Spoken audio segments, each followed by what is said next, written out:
to Young Farmer. I am your host, Tashlyn Louw. Through Young Farmer, we build a farming community where we exchange ideas with the overall idea to grow the farming community in the whole of Africa. Joining us today, we have agricultural specialist Akintobi, also known as Naija Farmer. Welcome, and we are so happy to have you here. So just to begin off, could you share with our audience what initially drew you into the field of agriculture and how your journey as a farmer has begun?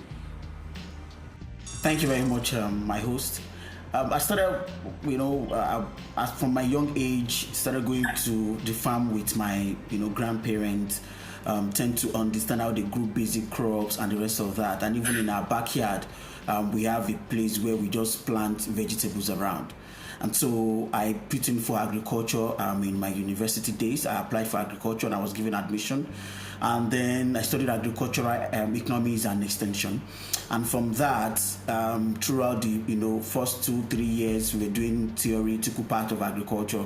But in the fourth year, there's something they call farm year in Nigerian university, where you do only practical part of agriculture in 1 year.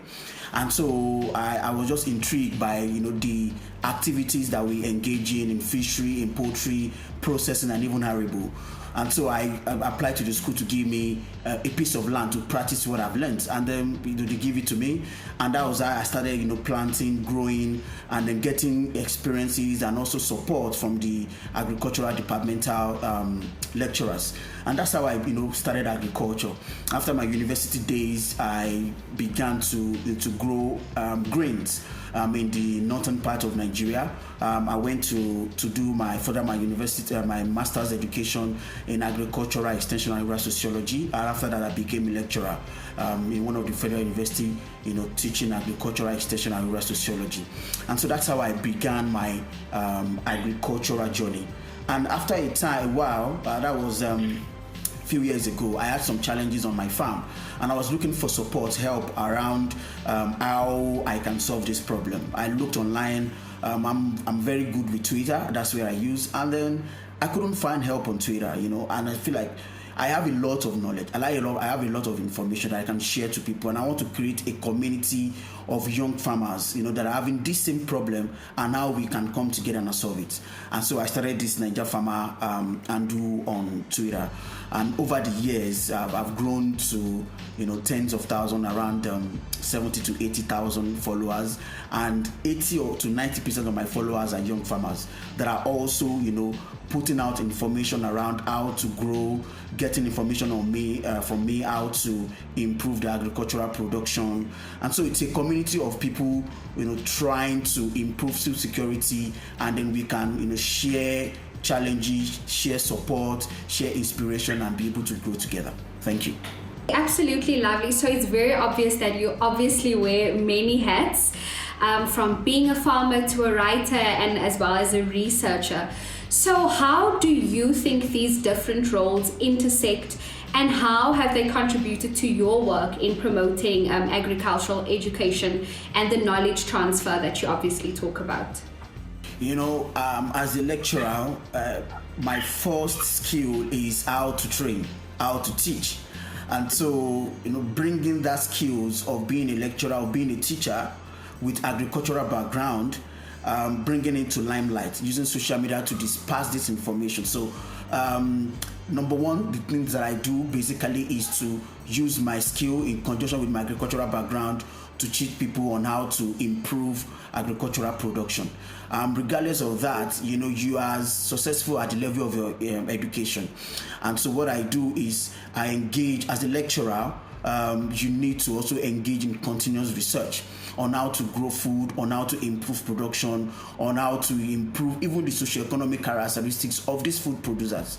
And so it is researching about how to improve things, having the skills of a lecturer, having the background as an agric person, it's all intertwined together. And so you can push out information that are genuine, that are fact-based, that are scientifically proven, and they are also beneficial for, to create impact in terms of food production. So, these arts, these different arts that I wear as a researcher, as a lecturer, as an agricultural extension agent, they all intertwine together to be able to impact to young farmers that are also needing support, needing inspiration, and also involved in food production. So I think all of these work together for the benefit and for the good of African young farmers. Lovely. And definitely speaking back to the production of food, food security is a pressing issue globally, and you can agree with me.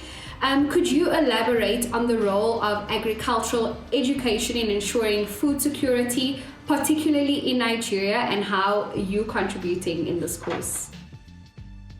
So, agriculture, it's a process, right? And it's more like other forms of, other sector.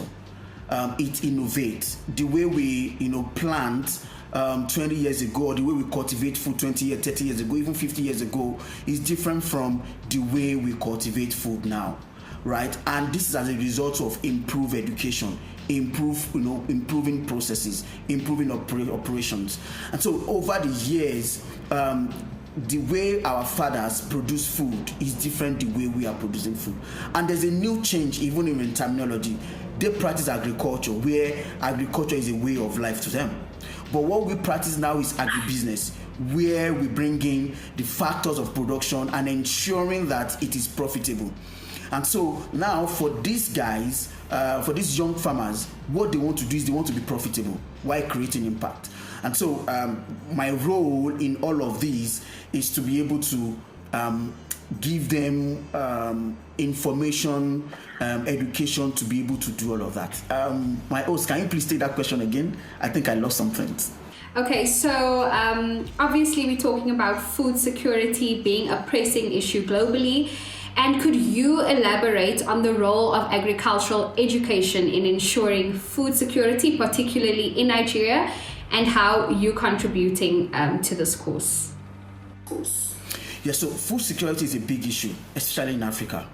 And there are some data that are talking around how so many factors have reduced the production of food. When we talk about climate, even security, access to basic production input, they are all factors that are affecting the first 21st century farmer that's hindering production of food.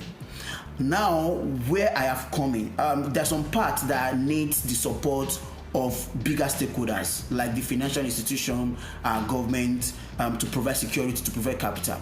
But when it comes to the knowledge transfer, where you'll be able to produce food based on 21st century processes, 21st century knowledge, that is where I've come in, to be able to increase food production, food security in terms of knowledge dissemination to the young farmers. The young farmers are quite open. They want to know about new innovations. They want to know about technology they can improve, they can add to their production.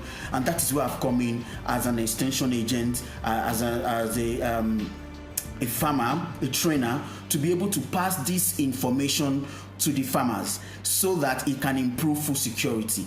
You can grow only to the level of your education, but if they expose your level of education, they expose what you can do, they expose you to bigger or more knowledge, you'll be able to provide or produce based on that level of knowledge. And so you can be able to produce even more food, and within your location, within your community, you can increase food security for the people. And if everybody in their community can be able to get right knowledge and be able to improve production, then we can be able to improve food production across Africa. And so that's where I've come in, to be able to pass on the right knowledge, the right production techniques, the right education around production, and people can be able to improve on their production. Thanks. Lovely. And then obviously speaking on food security, we've come to know that agriculture is a critical sector for many African countries, including Nigeria.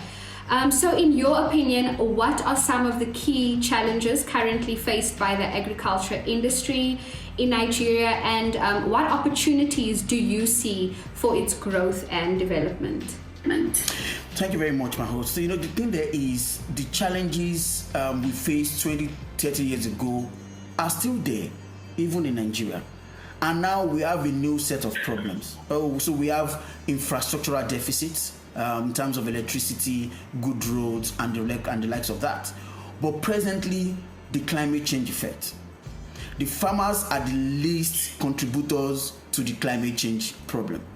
But they are the most affected with this climate change problem, because now many of Nigerian production is rain-fed. We wait on rain to be able to produce.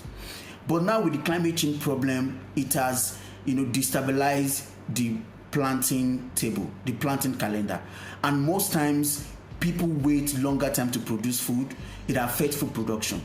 Beyond that, we have problem of security, where we have the herders and the farmers clashing. And so that's also a problem, right? So even the problem of capital. Nigerian agriculture, added 25% to the GDP. But Nigerian agriculture is the least finance sector in Nigeria.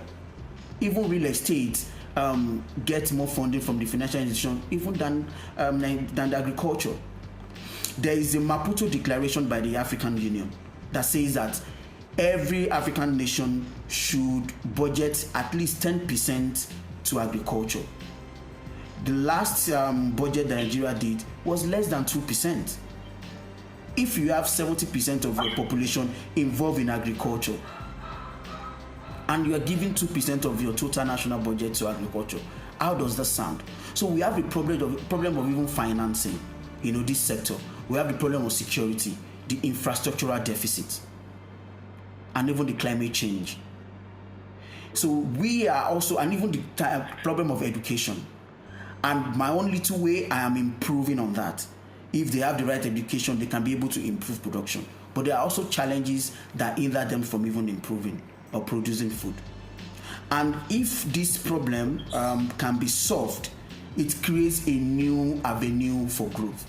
If you are at the last level, the only place you can go is to the top. And so if we improve many of these, if the security is improved, the infrastructure deficit is improved, we have good financing, what we can do is grow and improve food security. And especially for young Nigerians, we have a huge population of our population being youth. So majority of Nigerian youths, majority of Nigerian population are youth. And many of these people, they have the zeal to produce food. Now, with all of these challenges, it's also a way of, discouraging them from producing food.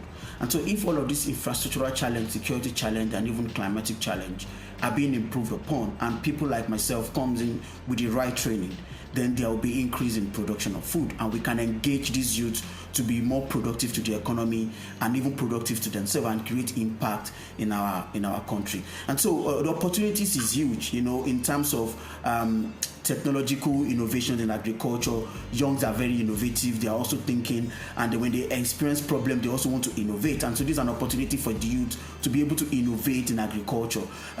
Talk about using social media to even also as a platform for marketing, rather than the normal offline marketing. And people are using social media now for marketing. It's also a big opportunity for Nigerian agricultural youth to be able to, annex that into their processes. And so the opportunity is huge. Food production, increase in food production, innovation, agricultural mechanization, when they start using improved tools to be able to produce food. And the last, which is, the long age span for youth. So if somebody is producing from 25 years, they have a longer age span to be productive to the economy, to themselves and to the community, compared to if you are supporting people that are 50 years old. They have a shorter a lifespan to be productive. And so if we engage our youth now, they have longer year span to be able to improve on whatever they're doing, and also improve to the improvement to the economy and the GDP. So the opportunity is huge when we engage this youth to practice agriculture. Obviously, hearing from all of that, you definitely do have an impact on the community through agriculture. So your work as an agricultural extension specialist is integral to bridging the knowledge gap in farming. So can you share some of the key initiatives or programs you've undertaken in your community just to enhance agricultural education and the knowledge behind that? Yes, so I've done a lot of projects. I've one of the projects that stood out to me was when I teach farmers on how to repackage the business side of cultivation. Everybody's thinking about, I want to grow this, I want to grow that, I want to do this, I want to do that. But they forget the business part of agriculture, and that is the part that I also improved upon. How to have your books, packaged, your expenditure, your revenue, your profit, and the rest of that. And I did that for like over 300 farmers, young farmers, on how to run a farm management system where they have their books ready, where they have their they can package their book such that they can access credit, access financing, access funding. Many of them, they use their personal accounts to run their business. So I try to stop that within the community, within my farming community, such that they can have a business account where they can have proper guideline of how their farming activities or farming business is being run. And so I did that, which resulted into some of them getting funding, some of them getting capital or even loans to improve their business. And the one I'm presently doing is we are innovating. The local market is affected by the factors of demand and supply. You can take your grains to the farm market now, and then you will not even be able to get good profit, because if everybody's bringing their grains to the market, it affects the price. And so we are also looking at a premium market where you can be in that rural area and be able to sell to people in the community, people in bigger environment. So what we've done is to engage this farmer and have a warehouse within these rural locations where they can go and drop their produce, and then the warehouse manager can be able to pass across this produce information to the bigger market, and people can buy at the premium market. So I'm working on with farmers and some other organizations to be able to put this across to our farmers, so that people can be able to get better value for their effort. Wow, that's absolutely brilliant work, and I must commend you for that. So we do know that Nigeria has a diverse agricultural landscape.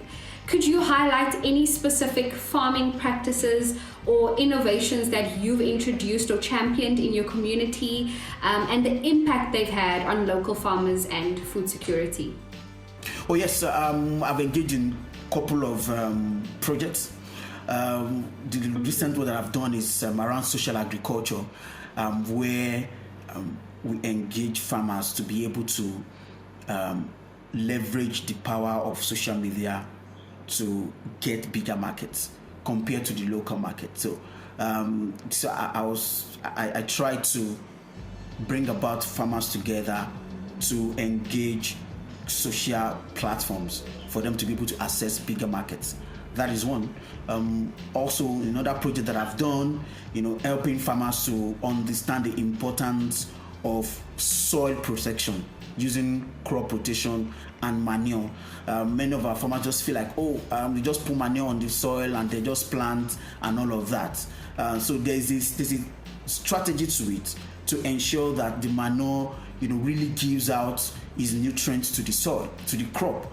And so we've engaged farmers in terms of training them on how to do composting, and then how to spread around this composting on their farm to ensure that they get the right value for all of these activities. So I've done a couple of projects to ensure that these farmers also get value. I've done projects in around even poultry, where we've seen poultry farmers just dumping their poultry excrete just out. We've taught them how to package it, how to make it sustainable, and then how to sell it, or even who to sell it to. So we've done projects, a couple of projects around ensuring that there is this intra-agricultural kind of movement around, value, produce, and the rest of that. And from that, it does sound that you are very hands-on with your soil, but also you are very hands-on when it comes to the pen and through your writings. So with that, writing is a significant role in knowledge sharing, obviously. Could you tell us more about your writings related to agriculture and how they have contributing to raising awareness and educating others in your field? Thank you. We are in the world of social media now, and there are two ways to communicate, either by writing or by visuals. And then we have a lot of people doing visuals, which is good, but I'm very skillful when it comes to writing. And then that is where I focus on, especially platforms like Facebook, WhatsApp, and Twitter, where you see a lot of writing, text. And when you read text, when you're good at writing and you'll be able to communicate value within that short, text feature, you'll be able to give out information, and it sticks to people's brain. What you see sticks to your brain. And it's not like you're writing, you're reading it. And now with that writing, people reading what you're writing, they get to understand what it is, and you can put a little bit of graphics or pictures into it to just buttress your writing skills. And I think with this social media age, we need to have more skillful writer than a trainer. You can train, physically and the rest of that. But if you want to reach the mass market, you should be able to understand or be improved around your writing skills, so that you can be able to communicate information. And for Twitter, for X, formerly called Twitter, you communicate by writing, by text. And so part of my own educational, process is to be able to come up with good writing material or writing text that will be able to communicate information to the farmers and be able to digest easily. My writing skill is not too formal, it's a bit informal, so that you can be able to communicate to every diverse person. If a formal person is reading, they understand. If an informal person is reading, they understand. And so my writing skills, help me to pass across value to the farmers. Lovely, I love that. I really do, especially because it's so inclusive to everyone, but also as a researcher, you likely have valuable insights into sustainable agricultural practices. Can you share any research findings or projects you've been involved in that hold promise for improving agricultural sustainability and increasing food production in Nigeria and Africa in a whole? Yes, thank you. I did the research around the effect of climate change on food production in Osun State of Nigeria. That was a few years ago. And it's around how farmers in the rural areas are understanding the effect of climate change. And it will be surprising to you that these farmers, they knew that there's a change in the climatic factors, late rain, longer drought period, flooding, and all of that. But they do not understand the concept behind it. Many of them feel that maybe the gods in the village is upset. You'll be shocked at how rural farmers are taking in this climate change. And so we carry out that research to understand the pain point, understand what they are feeling around the climate change, even for the situation where they're experiencing. How are they, mitigating the effect of this climate change? I did that research personally myself. And then we came up with recommendations, crop rotation, changing in time, planting timetable, and rest of that. And what we did was to disperse the recommendation of that research to the farmers to say, okay, you are experiencing this. It is not the cause of your village.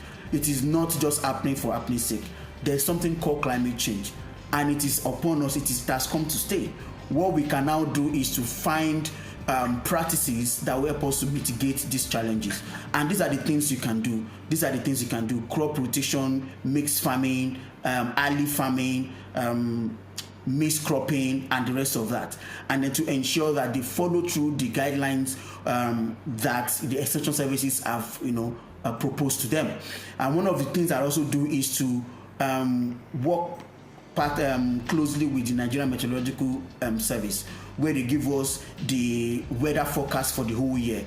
And so when I get this forecast, we get it every year. When I get this forecast, I break it down into bits for farmers to really understand where we are going to get serious flooding.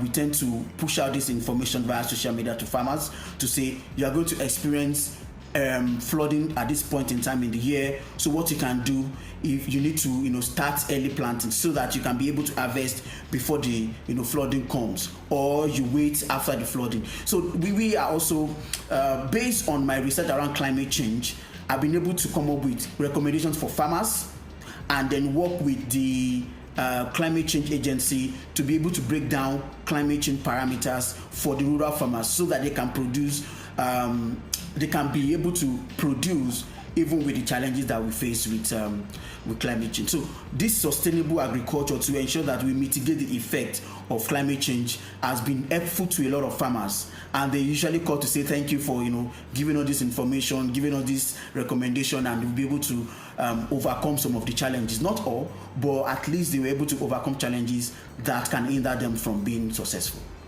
Thank you so much for joining us as we travel to Nigeria to speak to the amazing Naija Farmer.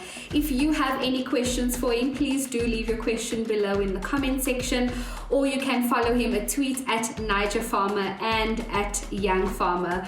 If you would like us to show anyone else that you'd be interested in, please do leave it below in the comment section. Until the next episode, goodbye.